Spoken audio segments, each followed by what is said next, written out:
नमस्कार मित्रों, अटल अनुसंधान अकादमी यूट्यूब चैनल में आप सभी का हार्दिक स्वागत है। दोस्तों, सुबह की इस वीडियो में मैं ऐसी सूचनाओं के साथ उपस्थित हूं जो आज के विभिन्न समाचार पत्रों में छाई हुई है एवं विद्यार्थी जीवन के लिए बहुत ही महत्वपूर्ण है। तो आइए देखते हैं ऐसी कौन कौन सी सूचनाएं हैं। दोस्तों, सूचनाओं को शुरू करने से पहले आप सभी छात्रों से, दोस्तों से आग्रह करना चाहूँगा, यदि आपने अभी तक हमारे चैनल को सब्सक्राइब नहीं किया है तो ज़रूर सब्सक्राइब कर लें, बेल आइकन को प्रेस कर लें ताकि सभी महत्वपूर्ण सूचनाएं आप तक पहुंच सके। दोस्तों, हमारे इस चैनल के माध्यम से विद्यार्थी जीवन से संबंधित सभी सूचनाओं को आप तक पहुंचाया जा रहा है। साथ ही साथ विभिन्न प्रतियोगी परीक्षाओं की भी तैयारी कराई जाएगी। अब नजर डालते हैं आज की महत्वपूर्ण खबरों पर।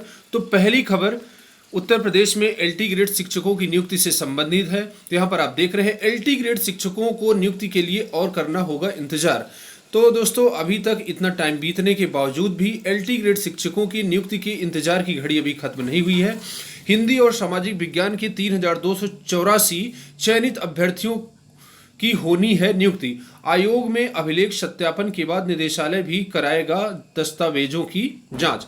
यहाँ पर आप देख रहे हैं हिंदी और सामाजिक विज्ञान विषय में एलटी ग्रेड शिक्षक के पद पर चयनित अभ्यर्थियों को नियुक्ति के लिए अभी और इंतजार करना होगा। उत्तर प्रदेश लोक सेवा आयोग सामाजिक विज्ञान का रिजल्ट तो जारी कर चुका है, लेकिन चयनित अभ्यर्थियों के अभिलेख सत्यापन की प्रक्रिया अभी शुरू नहीं हुई है। वहीं हिंदी के चयनित अभ्यर्थियों के अभिलेख सत्यापन की प्रक्रिया अभी चल रही है और 5 नवंबर तक पूरी होगी। अभिलेख सत्यापन के बाद अभ्यर्थियों की फाइलें तैयार की जाएंगी और ये फाइलें माध्यमिक शिक्षा निदेशालय भेजी जाएंगी। निदेशालय भी अपने स्तर से शैक्षिक अभिलेखों की जांच कराएगा। इसके बाद निदेशालय की ओर से नियुक्ति के लिए काउंसलिंग की प्रक्रिया शुरू की जाएगी। तो दोस्तों, हिंदी का तो सत्यापन पूरा ही हो जाएगा, किंतु अभी सामाजिक विज्ञान के सत्यापन की तिथि जारी नहीं की गई है। तो इन दोनों विषयों में नियुक्ति के लिए अभी थोड़ा सा लंबा इंतजार, 1 से 2 महीने का इंतजार करना पड़ सकता है।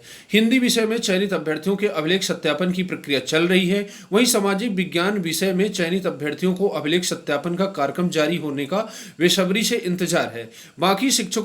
बाकी विषयों के अभ्यर्थियों को विद्यालय आवंटित किए जा चुके हैं और उन्हें नियुक्ति पत्र भी मिल चुका है। तो ये नकल का मामला आ जाने के कारण हिंदी एवं सामाजिक विज्ञान का रिजल्ट फंसा हुआ था। इस प्रकार से अभी इन दोनों विषयों में नियुक्ति के लिए जनवरी तक का इंतजार करना पड़ सकता है। इसके बाद परीक्षा केंद्रों की संख्या बढ़ी। यहाँ पर आप देख रहे हैं राज्य अभियंत्रण सेवा अभ्यर्थियों को मनपसंद जिले में केंद्र चुनने का मिला विकल्प।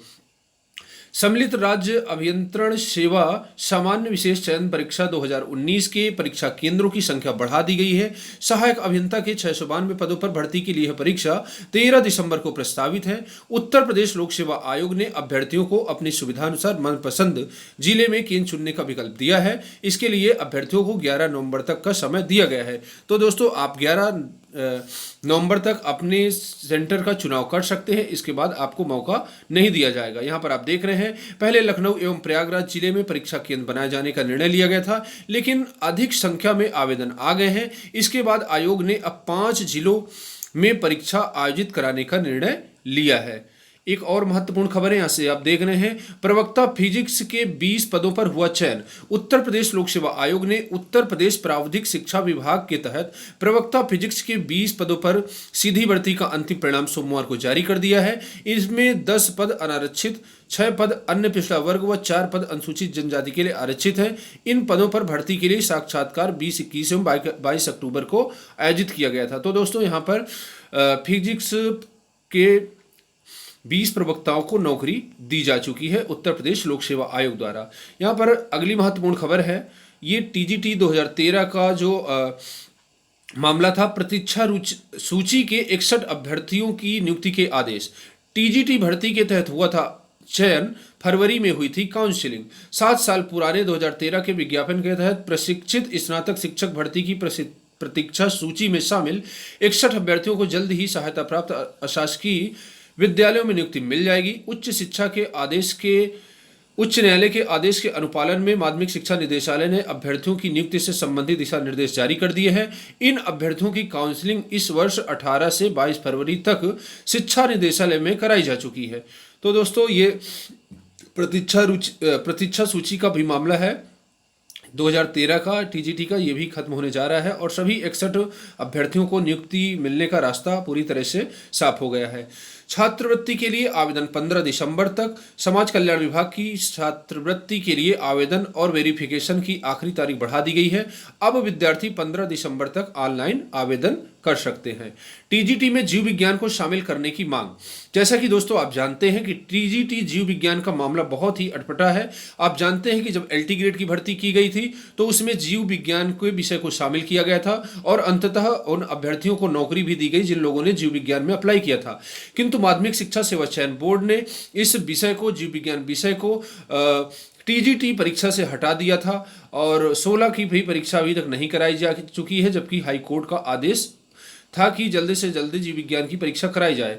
और 2020 में जो विज्ञापन जारी किया गया है उसमें जीव विज्ञान को शामिल नहीं किया गया है। ये जीव विज्ञान के छात्रों के साथ सरासर घोर अन्याय है। ऐसा अन्याय नहीं होना चाहिए। यदि आप जीव विज्ञान के टीजीटी की परीक्षा नहीं कराते हैं तो मैं पूछना चाहता हूं, आयोग से पूछना चाहता हूं, सरकार से पूछना चाहता हूं कि जब आप परीक्षा नहीं कराने चाहते, शिक्षक नहीं बना सकते, तो ऐसे छात्रों को आप ऐसा कोर्स क्यों करवाते हैं? ऐसा कोर्स बंद कर दिया जाए जिसमें छात्रों का फ्यूचर ही ना हो।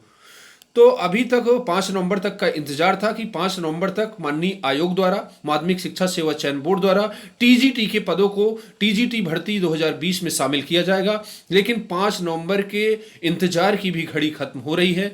छात्रों का इंतजार जवाब दे रहा है। अब छात्र इंतजार नहीं कर पाएंगे, बराबर मांग उठा रहे हैं। अब इसके लिए बेमियादी अनशन शुरू होगा तभी कुछ हो सकता है। तो आप सभी छात्रों से आग्रह है कि जो जीव विज्ञान के हैं वो तो, और ऐसे छात्र जिनके विषयों में पद आए हुए हैं लेकिन फिर भी जीव विज्ञान के साथियों का उनको साथ देना चाहिए। सभी लोग मिल करके एक बार लड़ाई लड़ें और देखते हैं वैकेंसी कभी नहीं, कैसे नहीं आती है। ये यहाँ लोकतंत्र है, भीड़ तंत्र है। भीड़ तंत्र में भीड़ बनाइए और अपने अधिकारों को प्राप्त कर लीजिए। यदि भीड़ नहीं है तो आप अपने अधिकारों को प्राप्त नहीं कर सकते हैं।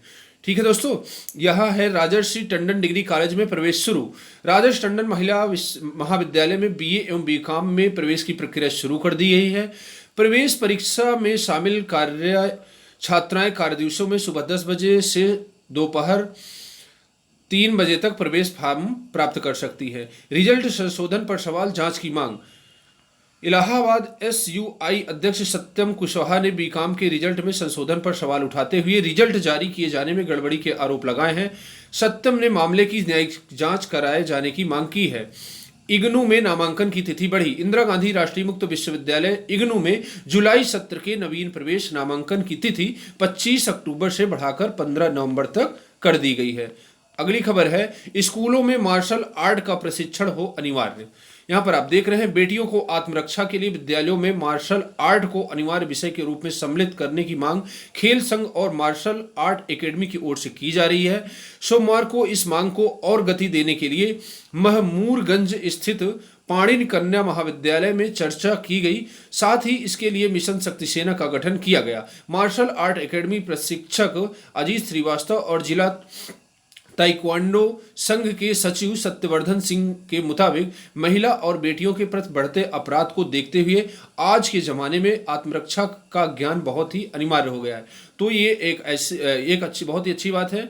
स्कूलों में मार्शल आर्ट का प्रशिक्षण अनिवार्य कर दिया जाए तो बेटियां अपनी आत्मसुरक्षा के लिए तैयार रहेंगी। ठीक है दोस्तों, अगली महत्वपूर्ण खबर है, इलाहाबाद विश्वविद्यालय के सभी छात्रों का होगा 5 लाख रुपए का दुर्घटना बीमा। ये बहुत ही बड़ी खबर है और सभी छात्रों में इस खबर को लेकर के खुशी की लहर है। यहाँ पर आप देख रहे हैं, हादसे में घायल होने पर इलाज के लिए मिलेंगे 1 लाख रुपए। ठीक है दोस्तों, यहाँ पर आप देख रहे हैं, इलाहाबाद विश्वविद्यालय में छात्र छात्राओं के हित में एक अहम निर्णय लिया है। विश्वविद्यालय के प्रत्येक छात्र को 5 लाख रुपए तक का सामूहिक दुर्घटना बीमा मिलेगा। इस योजना के तहत किसी दुर्घटना में घायल होने पर इलाज के लिए 1 लाख रुपए मिलेंगे, लेकिन शर्त यह होगी छात्र कम से कम 24 घंटे तक किसी नर्सिंग होम या अस्पताल में भर्ती रहा हो। योजना को सत्र 2020-21 से लागू करने का निर्णय लिया गया है। पिछले कई वर्षों से छात्र संघ की ओर से सामूहिक दुर्घटना बीमा दिए जाने की मांग लगातार उठाई जा रही थी। हालांकि यह योजना पिछले सत्र 19-20 में शुरू की गई थी, लेकिन यह नव प्रवेशित छात्र छात्राओं तक ही सीमित थी। लेकिन अब विश्वविद्यालय के प्रत्येक छात्र एवं छात्रा को इस योजना का लाभ दिया जाएगा। इलाहाबाद विश्वविद्यालय ने सभी छात्र छात्राओं को सामूहिक दुर्घटना बीमा से आच्छादित करने का निर्णय लिया है। तो दोस्तों, ये बहुत ही बड़ी खबर है और इलाहाबाद में पढ़ने वाले प्रत्येक छात्र के लिए सभी को 5 लाख रुपए का दुर्घटना बीमा दिया जाएगा और दुर्घटना होने पर 1 लाख रुपए दवा के लिए पैसे भी दिए जाएंगे। बेमियादी सत्याग्रह पर बैठे विद्यापीठ के संविदा शिक्षक। महात्मा गांधी काशी विद्यापीठ के संविदा शिक्षकों का आक्रोश खुलकर सामने आ गया है। 4 माह के बकाया वेतन की मांग को लेकर संविदा शिक्षक सोमवार से बेमियादी सत्याग्रह पर बैठ गए हैं। शिक्षकों ने वेतन भुगतान तक बेमियादी धरना जारी रखने का फैसला लिया है। तो ये संविदा शिक्षक का मामला है और संविदा शिक्षकों की समस्याएं अपनी हैं। एक तो पैसा भी बहुत कम मिलता भी है तो इतना कम मिलता है कि 1 महीने भी नहीं मिलता, तो शिक्षकों को दुनिया भर की समस्याओं का सामना करना होता है। अंतर जिला तबादले पर फैसला आज। हाई कोर्ट ने 15 अक्टूबर को आदेश किया था, सुरक्षित समय सारणी हो चुकी है जारी। इलाहाबाद हाईकोर्ट बेसिक शिक्षा परिषद शिक्षकों के अंतर जिला तबादलों पर मंगलवार को फैसला सुनाएगा। कोर्ट ने 15 अक्टूबर को कहा था कि परिषद अध्यापकों के स्थानांतरण के लिए आवेदनों पर विचार करना जारी रखे, लेकिन सूची को अंतिम रूप न दे। वहीं परिषद शिक्षक तबादलों की नई समय सारणी जारी कर चुका है। इसके बाद दोस्तों अगली खबर है, जम्मू कश्मीर की डिग्री यूपी में नियुक्ति के लिए मान्य। हाईकोर्ट बेसिक शिक्षा परिषद को याची की नियुक्ति पर विचार करने का निर्देश। इलाहाबाद हाईकोर्ट ने कहा, जम्मू कश्मीर भारत का अभिन्न हिस्सा है, इसलिए इस राज्य की डिग्री या डिप्लोमा धारक को नियुक्ति देने से इस आधार पर मना नहीं किया जा सकता कि यह एक अलग और विशेष दर्जा प्राप्त राज्य की डिग्री है और एनसीटी के निर्देश पर लागू नहीं होते। कोर्ट ने 68,500 सहायक अध्यापक भर्ती के मामले में जम्मू कश्मीर से शिक्षक प्रशिक्षण की डिग्री लेने वाले याची सोनिया की नियुक्ति पर पुनः विचार करने का बेसिक शिक्षा परिषद को निर्देश दिया है। याचिका पर न्यायमूर्ति अजीत कुमार ने सुनवाई की है। इसके बाद दोस्तों इलाहाबाद विश्वविद्यालय को जल्द ही स्थायी कुलपति मिलने का इंतजार। आप जान रहे हैं कि इलाहाबाद विश्वविद्यालय में काफ़ी दिन से प्रोफेसर हांगुलू के इस्तीफे के बाद जो है यहाँ पर स्थायी कुलपति की नियुक्ति नहीं हो पाई है और ये इंतजार जल्द खत्म हो जाएगा। इलाहाबाद विश्वविद्यालय को जल्द ही एक स्थायी कुलपति मिलने जा रहे हैं। अल्पसंख्यक छात्रवृत्ति एक ही आईडी पर कई की KYC। अल्पसंख्यक विभाग की छात्रवृत्ति में बड़े स्तर पर फर्जीवाड़े की बात सामने आई है। एक ही आईडी पर कई लोगों की KYC करा ली गई है। इसके तहत शिकायतें कई जिलों से आने के बाद विभाग मुख्यालय की ओर से पत्र लिखा गया है। तो दोस्तों इस तरह से छात्रवृत्ति में फर्जीवाड़ा हो रहा है। छात्रवृत्ति आवेदन 15 दिसंबर तक। प्रयागराज समाज कल्याण विभाग की छात्रवृत्ति के लिए आवेदन और वेरिफिकेशन की आखिरी तारीख बढ़ा दी गई है। अब विद्यार्थियों को 15 दिसंबर तक ऑनलाइन करना होगा। इसके बाद दोस्तों एक और बहुत ही महत्वपूर्ण खबर है, संपूर्ण भारत में असिस्टेंट प्रोफेसर की तैयारी कर रहे छात्रों के लिए एक बहुत ही बड़ी खबर है। राजस्थान लोक सेवा आयोग अजमेर द्वारा 918 पदों के लिए असिस्टेंट प्रोफेसर पदों के लिए विज्ञापन जारी किए गए हैं। ऐसे छात्र जो असिस्टेंट प्रोफेसर की तैयारी कर रहे हैं वो राजस्थान लोक सेवा आयोग द्वारा निकाले गए फॉर्म को अप्लाई कर सकते हैं। यदि आप भूगोल विषय से असिस्टेंट प्रोफेसर देना चाहते हैं तो इसकी तैयारी हमारे चैनल के माध्यम से कराई जाएगी। चैनल के माध्यम से भूगोल योद्धा express online test series for assistant professor के नाम से चलाई जाएगी। और यह जैसा कि आप जानते हैं उत्तर प्रदेश में भी 3900 असिस्टेंट प्रोफेसर के लिए विज्ञापन जारी होने वाला है। तो आप तैयारी करते रहिए, नौकरी की कमी नहीं है। इसके बाद दोस्तों शिक्षक भर्ती फर्जीवाड़े के मास्टरमाइंड व उनके सहयोगियों पर लगेगा गैंगस्टर। तो यहाँ पर गैंगस्टर की बात की जा रही है। मैं तो कहता हूँ कि जो भर्ती में फर्जीवाड़ा के मास्टरमाइंड हो इनको फांसी दी जानी चाहिए, क्योंकि सज़ा ऐसी होनी चाहिए जो समाज में प्रेरणा का स्रोत बने। और दूसरा जो फर्जीवाड़ा करने वाला अपराधी हो, अपराध करने के पहले 1000 बार सोच ले, यदि मैंने अपराध किया तो मुझको ऐसा दंड मिलेगा। तो अपराध प्रेरणादायक होना चाहिए। तो इन सभी को फांसी दी जाए, मैं तो कहता हूं इनकाउंटर करा दिया जाए। ठीक है। तो शिक्षक भर्ती फर्जीवाड़े के मास्टरमाइंड व उनके सहयोगियों पर लगेगा गैंगस्टर। परिषदीय स्कूलों में सहायक शिक्षक भर्ती में फर्जीवाड़ा करने वाले गिरोह के मास्टरमाइंड चंद्रमा यादव समेत अन्य के खिलाफ अब गैंगस्टर का मुकदमा कायम होगा। पुलिस का कहना है कि गिरोह का गैंग चार्ज तो तैयार हो गया है। गैंग में धूमनगंज निवासी स्कूल प्रबंधक चंद्रमा यादव, भदोही का मायावती दुबे, प्रतापगढ़ का दुर्गेश पटेल व प्रयागराज के अरविंद पटेल, सत्यम, शैलेश, शिवदीप और संदीप का नाम शामिल है। इन सभी के खिलाफ गैंगस्टर एक्ट के तहत मुकदमा दर्ज किया जाएगा। इसके बाद इन अभियुक्तों की चल अचल संपत्ति के बारे में भी पता लगाया जाएगा। उस संपत्ति के अवैध होने का पता चलने पर कार्रवाई की जाएगी। तो दोस्तों यहाँ पर आप देख रहे हैं कि जो लोग भर्ती में फर्जीवाड़ा करते हैं, इन सभी कारणों से भर्ती प्रक्रिया लेट होती है और बहुत सारे छात्रों का भविष्य अंधकारमय हो जाता है। तो ऐसे गैंग जो फर्जीवाड़ा में पाए जाते हैं, इनके खिलाफ कड़ी से कड़ी सजा दी जानी चाहिए। इनको, यहाँ तक कि मैं तो कहता हूँ, इनको फांसी की सजा दी जानी चाहिए, ताकि अन्य अपराधी जो अपराध करना चाहता है एक बार अच्छी प्रकार से सोच ले और भर्ती परीक्षाओं में फर्जीवाड़ा करने से पहले 1000 बार सोचे, इसके बाद फर्जीवाड़ा करे।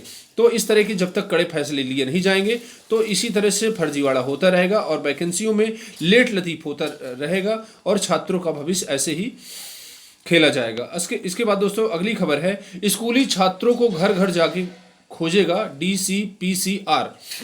ये दिल्ली की खबर है। स्कूलों में दाखिला लेने के बाद स्कूल न आने वाले छात्रों को दिल्ली बाल अधिकार संरक्षण आयोग घर घर जाकर खोज करेगा। लॉकडाउन के बाद से ऐसे 2 लाख बच्चों की पहचान हुई है जो अभी भी ऑनलाइन क्लास का हिस्सा नहीं बन सके थे। इसके बाद अगली खबर है, फर्जी प्रमाण पत्र पर नौकरी कर रहे 25 शिक्षक। तो उत्तर प्रदेश में फर्जी प्रमाण पत्र के माध्यम से नौकरी करने वालों की सिर्फ फौज है और इस फौज को खोजना अब शुरू हुआ है, इसके पहले नहीं खोजे जाते थे। तो इन सभी को बाहर किया जाए और इनसे पैसा भी रिकवरी कराया जाए, जो भी पैसा ये अब तक उठा चुके हैं, और ऐसे पैसे को समाज कल्याण में खर्च किया जाए। यहाँ पर आप देख रहे हैं, इटावा अब सरकारी धन की वसूली के साथ होगी FIR दर्ज। बेसिक शिक्षा परिषद के विद्यालयों में फर्जी अभिलेखों के सहारे नौकरी पाने वाले 25 शिक्षकों को सोमवार को BSA ने बर्खास्त कर दिया। ये शिक्षक वर्ष 2011 से TT उत्तीर्ण करने का फर्जी प्रमाण पत्र लगा करके नौकरी कर रहे थे।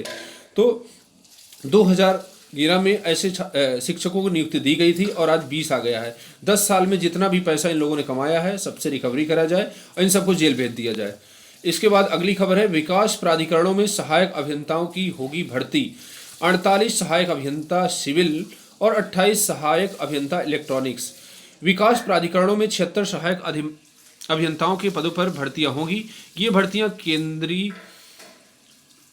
सेवा की होंगी। आवास विभाग ने लोक सेवा आयोग उत्तर प्रदेश को भर्ती संबंधी प्रस्ताव भेज दी है। AE सिविल के 48 और इलेक्ट्रॉनिक मैकेनिकल के 28 पदों पर भर्तियां की जाएंगी। अगली महत्वपूर्ण खबर है। तो दोस्तों बस आज के लिए इतना ही, मिलते हैं नेक्स्ट वीडियो में। यदि वीडियो आपको अच्छा लगा हो, वीडियो को लाइक करिए, सब्सक्राइब करिए एवं अधिक से अधिक लोगों के बीच में शेयर करिए। पूरा वीडियो देखने के लिए बहुत बहुत सा धन्यवाद।